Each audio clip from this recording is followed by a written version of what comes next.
पुरंदर तालुक्यात आपण जिल्हा निवडणूक कार्यक्रम जिल्हा परिषद पंचायत समिती जी आहे निवडणूक त्या संदर्भात आपण बोलतोय. आपल्या तालुक्यामध्ये पुरंदर तालुक्यामध्ये एकूण 4 गट व 8 गण आहेत. आणि हा कार्यक्रम आहे नामनिर्देशन पत्रक स्वीकारण्याचा जे दिनांक आहे ते 16 जानेवारी ते 21 जानेवारी या कालावधीत नामनिर्देशन पत्र स्वीकारण्यात येईल. तसेच नामनिर्देशन पत्र देण्याचा कालावधी म्हणजे नामनिर्देशन पत्र अवेलेबल होईल ते 16 ते 21 तारखेला सकाळी 11 ते दुपारी 2 पर्यंत असणार आहे तो. तसेच नामनिर्देशन पत्राची छाननी ही 22 तारखेला आहे.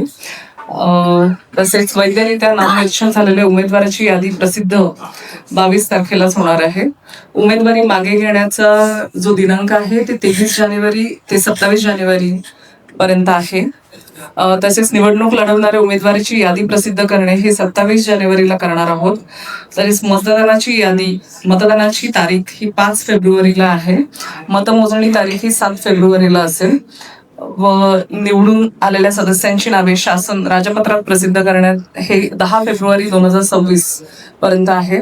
आणि आपल्या इथे पुरंदरला जे नॉमिनेशन फॉर्म असतील नामनिर्देशन पत्र स्वीकारणे व वाटणे याच्यासाठी तहसील कार्यालय पुरंदर प्रशासकीय बिल्डिंग येथे नॉमिनेशन फॉर्म मिळतील पण. आणि हे जे आहेत स्वीकारले पण इथेच जातील. RO ऑफिस हे तहसील कार्यालय असणार आहे. तसंच मतमोजणीसाठी आपल्याला खाली जे ग्राउंडला आहे पार्किंग एरिया तर इथे मतमोजणी केली जाईल आणि तिथेच निकाल जाहीर होईल. धन्यवाद. नवीन मतदारांसाठी आपण काय आव्हान करणार आहे?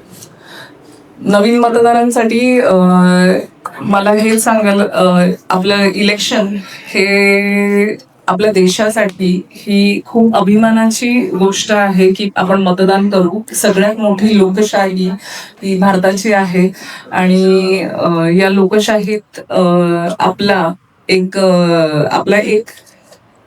मतदान हे खूप मॅटर करतं. कुठल्या उमेदवाराला आपल्याला निवडून द्यायचंय मग त्याच्यानुसार आपल्याला जर चांगला उमेदवार निवडून द्यायचा असेल तर प्रत्येकाने मतदान करावं. व नवीन मुलांना किंवा नवीन मतदार असतील यांना मी आवाहन करते की जास्तीत जास्त तुम्ही मतदान करा आणि त्या दिवशी तुम्ही मतदानासाठी सर्वांना आपल्या कुटुंबाला पण प्रोत्साहित करा व स्वतः मोठ्या संख्येने आपले फ्रेंड्स असतील फ्रेंड सर्कलमध्ये असेल तर सगळ्यांना एकत्र येऊन मतदान करा व सोशल मीडियावरती पण आपले फोटोज टाका. याच्याने तुम्हाला बघून इतर लोकही त्या दिवशी प्रेरित होतील की आपल्याला मतदान करायचं आहे. आणि तसंच आता जी निवडणूक कार्यक्रम जाहीर झालेला आहे तर आदर्श आचारसंहिता आपल्या तालुक्यात तसेच आपल्या जिल्ह्यात फॉलो होईल ही मी अपेक्षा करते. सर्व उमेदवार तसेच पक्षाचे जे काम करतात तसेच सर्व जनतेने आदर्श आचारसंहिता फॉलो होईल पाळली जाईल याकडे पूर्ण लक्ष द्यावं. आपल्या ग्रामीण पातळीवरती प्रत्येकाने आदर्श आचारसंहितेचं पालन करावं ही अपेक्षा करते व आवाहन करते की सर्वांनी पूर्ण प्रकारे म्हणजे कोणत्याही प्रकारचं उल्लंघन होणार नाही आणि आम्हाला त्यावरती कुठलीही कारवाई करण्याचं हे मिळणार नाही याचं सगळ्यांनी लक्ष ठेवावं. उमेदवाराच्या खर्चाच्या मर्यादेसंदर्भात काय लिमिट असेल? 9 लाख उमेदवारचा खर्च आहे ते जिल्हा परिषदेसाठी 9 लाख आहे व पंचायत समितीसाठी 6 लाख आहे. प्रत्यक्ष मतदानाच्या दिवशी जास्तीत जास्त लोकांनी मतदान करावं म्हणून आपण शासनाच्या वतीने काही वेगवेगळे उपक्रम राबवणार आहे का? काय त्या दिवशी लोकांना मतदारांना प्रेरित करण्यासाठी काय आहे का?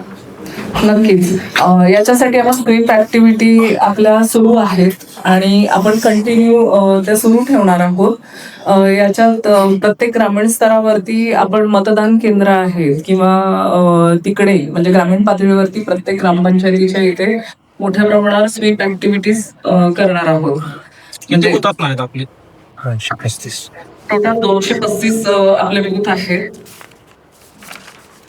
आता दिव्यांग पुरुष मतदार आपल्याकडे जवळजवळ 95,271 आहेत. स्त्री मतदार 94,129 आहेत व इतर 3 आहेत. एकूण 1,89,403 मतदार आपल्याकडे मतदान करतील.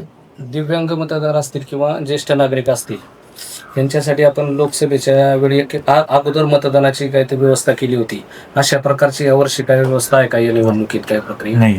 नाही, पण आपण एक काम करू शकतो की व्हीलचेअर आपण प्रोव्हाइड केलेले आहेत की दिव्यांग असतील किंवा वृद्ध असतील तर त्यांना आपण व्हीलचेअर प्रोव्हाइड करून आपण त्यांना परत इतर पण आपले जे व्हॉलेंटियर असतील यंगस्टर ते आपण ठेवणार आहोत की त्यांना मदत करतील.